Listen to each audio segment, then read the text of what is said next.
ऐसे ही होने चाहिए गुरु। एक बार एक व्यक्ति की उसके बचपन के टीचर से मुलाकात होती है। वह उनके चरण स्पर्श कर अपना परिचय देता है। वे बड़े प्यार से पूछती हैं, अरे वाह, आप मेरे विद्यार्थी रहे हैं, अब क्या करते हो, क्या बन गए हो? मैं भी एक टीचर बन गया हूँ, वह व्यक्ति बोला, और इसकी प्रेरणा मुझे आपसे ही मिली थी जब मैं 7 वर्ष का था।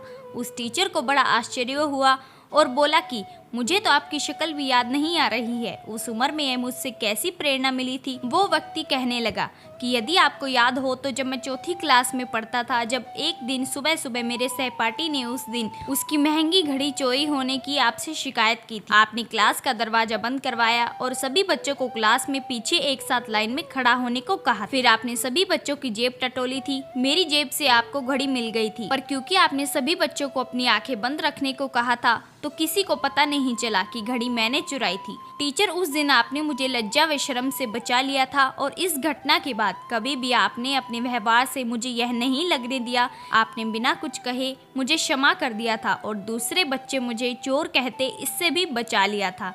ये सुनकर टीचर बोली, मुझे भी क्या पता था बेटा कि वो घड़ी किसने चुराई थी। वो व्यक्ति बोला, नहीं टीचर, ये कैसे संभव है? आपने स्वयं अपने हाथों से चोरी की घड़ी मेरी जेब से निकाली थी। टीचर बोली, बेटा, जब मैं सबके पॉकेट चेक कर रही थी उस समय मैंने कहा था कि सब अपनी आंखें बंद रखेंगे और वही मैंने भी किया।